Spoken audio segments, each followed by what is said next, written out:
L'artiste est réduit au statut du bouffon du roi. Il est là pour amuser la galerie. Mis à part la musique, j'ai une autre activité. Moi, je suis un nomade.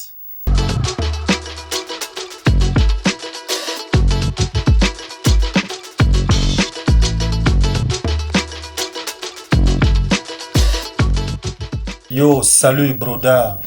Yes, on est là la famille, Lord Erico, et qui est le pèlerin. Ça se passe quoi, hein, you know what I'm saying? DLA represent, BAL represent, clandestin musique. Connais pourquoi les petits frères ne savent pas rapper. Ils copient les flows de Caris et ils veulent venir m'impressionner. Mon texte est le savon, l'inspiration se trouve au bout du crayon. La tagline s'applique même à la maison, les textes sont solides comme du béton. Ma bouche c'est le canon, beaucoup sont des adeptes de la succion. Certains donneraient des fesses pour du python. Si ça Lord Erico est un rappeur camerounais, précisément à Douala, qui a à son actif 2 albums, 3 EP et plusieurs singles. Lord Erico débute le rap dans les années 90, où je forme mon premier groupe. Nous sommes encore au lycée avec Topi Forever, Mythman, Diamant. Ouais, ça s'appelait La Suprématie Fatale. Plus tard, je rejoins le Berry City Zoo, le collectif créé par Tonton Boudor, où nous sommes tous là-dedans. Après, à Sossonde avec VBH, au début de Sossonde, VBH Karim, on forme le groupe Pile ou Face. Et ensuite, j'ai débuté ma carrière solo, dont Lord Erico est un rappeur camerounais. Je ne me qualifie pas de underground, j'appréhende le rap comme une musique. Donc, mais j'aime faire ce que j'aime. Donc Lord Erico est un rappeur tout-terrain, MC 4x4 comme je dis toujours. Père d'enfant, oui, chef de famille. Moi je suis un nomade. Mon feu père était dans l'armée, c'est un officier de l'armée. Donc je n'ai jamais été dans une ville à proprement dire. J'ai fait 8 ans à Yaoundé. J'ai fait Maroua, j'ai fait Mbanga, j'ai fait Konsamba. Donc depuis ma plus tendre enfance, j'ai voyagé. C'est vrai que depuis que je suis devenu un adulte et indépendant, autonome, je me suis installé à Douala pour des raisons professionnelles. Mais si, pour une raison X, Y, s'il y a du blé, tu vois, s'il y a les fafios quelque part, et que là-bas je peux gagner ma vie, moi je n'ai pas de soucis. Hein.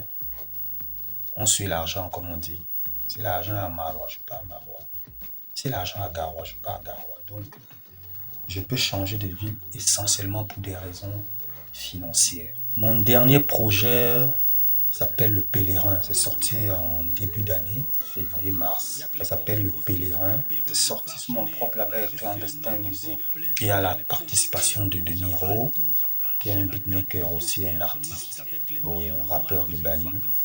Il y a Era Noura, parce que c'est un EP de 4 titres. Il y a juste 2 featuring à l'intérieur. Donc le projet est sur YouTube, c'est aussi disponible sur Larry Media, c'est aussi disponible sur beaucoup de plateformes. Mon actualité actuellement, je suis dans un projet commun avec l'artiste Misty. Nous projetons sortir un EP aussi, lui et moi. C'est la 2e fois qu'on travaille ensemble. La première fois en 2014, on avait sorti un EP intitulé Judas. Ce mois, on a sorti 2 singles, un freestyle et un titre Tu voulais. Un mélange, non, quoi, rap afro, Tu voulais. J'ai pas eu de rivalité avec les MC de Yaoundé parce que j'ai des amis dans les 2 villes. Hein. Et comme je vous dis, j'ai vécu dans les 2 villes. Et la rivalité proprement dite, personnellement, je ne l'ai pas vécue. Mais c'était bien, c'était une rivalité saine. Même à l'époque, quand les Racines venaient faire spectacle ici, les Crotal, Accent Grave, ils étaient très bien accueillis. Quand VBH venait à Yaoundé, ou bien quand un groupe de Douala venait à Yaoundé, quand j'étais invité pour le Camer Pop Show à l'IFC à Yaoundé, non, le public m'avait bien accueilli, il n'y avait pas de rivalité, c'était sain. Mais parfois, il y avait des rivalités que les mélomanes de la musique, ils avaient souvent tendance à comparer les artistes de Douala et de Yaoundé. Je dirais que Yaoundé a plus de rappeurs à thème et Douala a des MC, des maîtres de cérémonie. Yaoundé a aussi des MC, mais je dirais Douala a plus de MC. Yaoundé a plus de rappeurs à thème. Mais la rivalité était saine, on s'appréciait mutuellement et on se soutenait. Le hip-hop camerounais est plus en communion. Que tu sois à Yaoundé, que tu sois à Douala, que tu sois à Tchang, que tu sois à Banganté, si ton son est bon, on ne différencie pas les villes. Donc, ça n'existe plus. Parfois, on veut comparer, mais c'est un sujet tabou. Pour moi, en tout cas, c'est un sujet tabou. L'artiste qui m'a le plus marqué au Bled, artiste hip-hop, ils sont nombreux, mais de par leur originalité, de par leur ingéniosité, je vais choisir un, je dirais Tonton Boudor. Et à l'époque, nous tous nous rappions comme des Américains et on rappait comme des Français. Boudor est celui-là qui s'est démarqué et il s'est mis à rapper avec un style camerounais. Il a camerounisé le rap. Au début, nous on ne comprenait pas, mais ça a été son empreinte et ça a influencé beaucoup. Parce que je me dis, beaucoup de la nouvelle génération aussi qui camerounise le rap se sont inspirés de ça. Donc le noirocarisme, comme il l'appelle, est un héritage du hip-hop. Son groupe Négrissime, c'est-à-dire Sadrak aussi, c'est un héritage qui s'est perpétré. Ils sont beaucoup qui m'ont marqué de par leur originalité. Je dirais Franco, je dirais Jovi, mais je retiens Boudor. Mis à part la musique, j'ai une autre activité. Je fais dans les soins palliatifs, accompagnement en soins palliatifs aux patients atteints de cancer. Je suis ce qu'on appelle un accompagnateur psychosocial parce que je suis diplômé de psychologie sociale. J'ai aussi eu à travailler d'abord comme accompagnateur toujours pour les patients atteints de VIH. Je travaille dans une ONG. Le statut de l'artiste.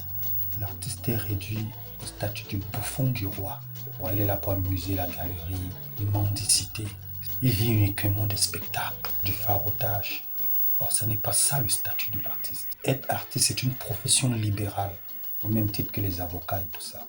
Quand les gens mangent, boivent, veulent se distraire, c'est là qu'ils appellent l'artiste. Je viens vous faire un petit show là. Mais l'artiste n'est pas seulement là pour chanter, il est aussi là pour éduquer, pour instruire. Donc il faut que le statut de l'artiste change. On doit reconsidérer le statut de l'artiste. Je passe un salam au Sinamurka qui est en train de se battre pour ça. Depuis un certain moment, il y a un élan qui est en train de se créer pour redorer le blason du statut de l'artiste. Et je pense que c'est de bon augure. Et nous tous, nous allons en profiter. Parce qu'être artiste, c'est un métier, c'est une profession. On n'est pas artiste parce qu'on a raté sa vie ou bien on vient le faire par mimétisme. Donc il est temps qu'on reconsidère le statut de l'artiste. Les droits d'auteur, les droits audiovisuels, les droits voisins, tout ça doit être planifié et bien régulé pour rehausser le statut de l'artiste.